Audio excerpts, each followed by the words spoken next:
Hello, today we are talking about LinkedIn, and what we will be covering specifically today is who you should connect with and who you shouldn't connect with on LinkedIn. I know when I start working with a lot of clients and we start deep diving into their LinkedIn profile and their LinkedIn work, a lot of people express a little bit of reluctance, I guess, to connect with people that they don't know, or maybe people that they haven't seen for a long time, or they don't feel like they're personally connected to. But LinkedIn is a social networking tool where the whole aim of the game is to build your network. So the idea is that you're not going to personally know or have personally met everybody that you connect with on LinkedIn.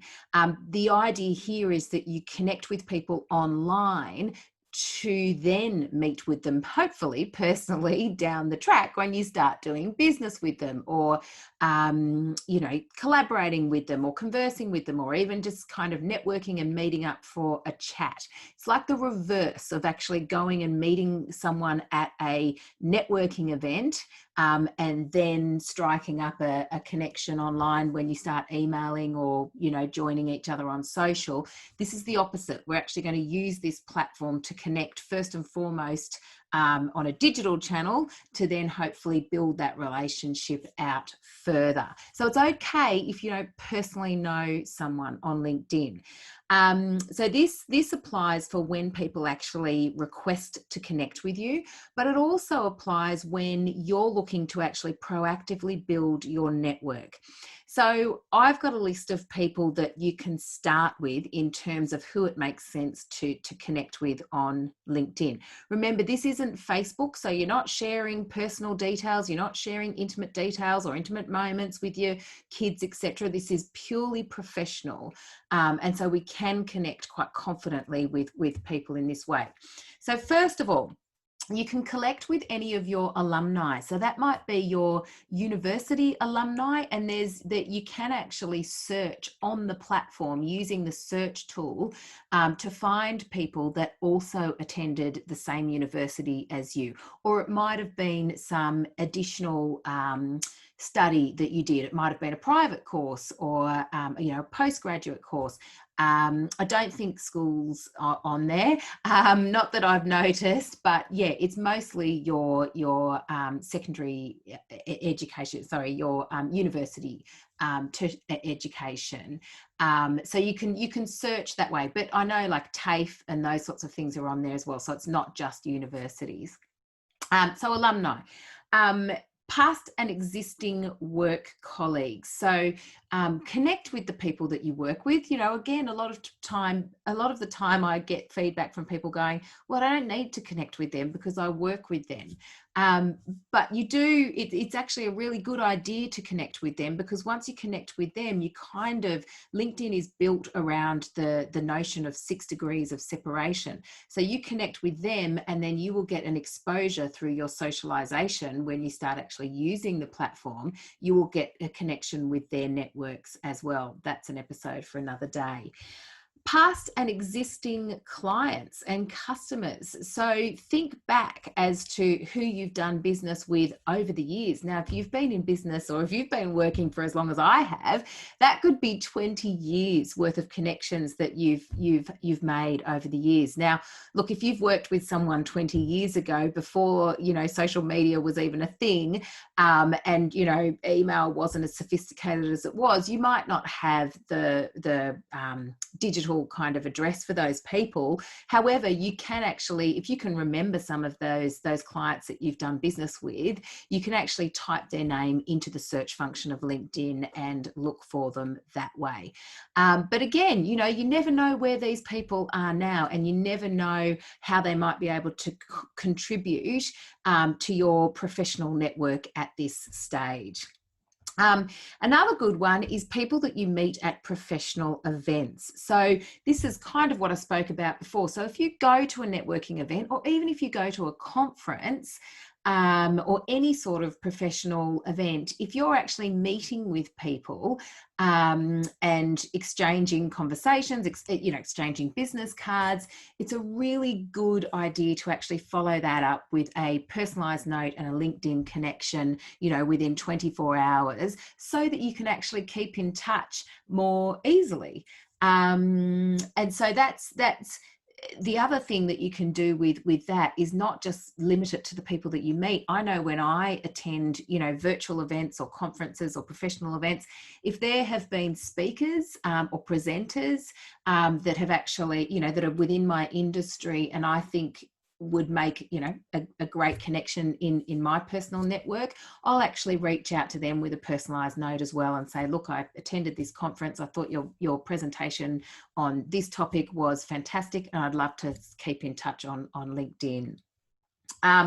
So when you're actually scrolling through your news feed, you might actually start to notice content and people that are dropped into your news feed, whether it be they know someone that you know and someone else has engaged with them, so it's dropped into your news feed.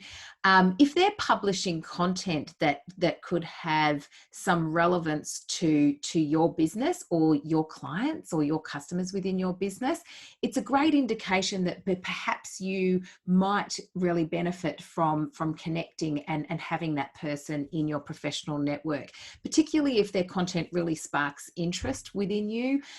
You can head over to their profile. If you see one or two of their posts that really interest you and maybe you can see some opportunity for alignment, head over to their personal profile and see what other content they publish and see what their role is and what they do.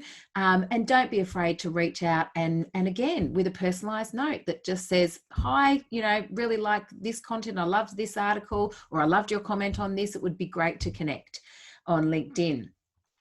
Similarly, if you're posting stuff into your news feed and people are commenting on that, and you might find that, again, it's not people that are first connections with you or not people that you know personally, but if you're finding that there's a few people connecting with that and commenting with your content, reach out to them and connect with them, because if they're interested in your content, again, it's a good indication that they might be an asset to have within your professional network.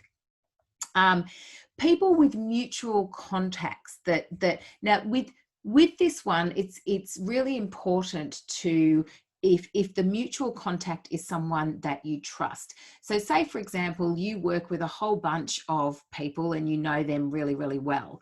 And LinkedIn will actually throw up recommendations based on how many kind of shared connections that you have with your existing network. So if you're finding that these sorts of people are being thrown your way or suggested your way, and you can see a whole bunch of mutual contacts that are really relevant to you and really relevant to your industry, and this person that you haven't connected with is connected to them, reach out. We have plenty of mutual contacts. Looks like we've got plenty of mutual contacts. It would be great to connect. Also industry peers as well. Just because your clients might be in one particular industry doesn't mean that you shouldn't connect with other people that are also within your industry. LinkedIn is a fantastic knowledge sharing site. So I'm constantly reading articles about marketing that stretch my knowledge and really add to my knowledge and provide different perspective.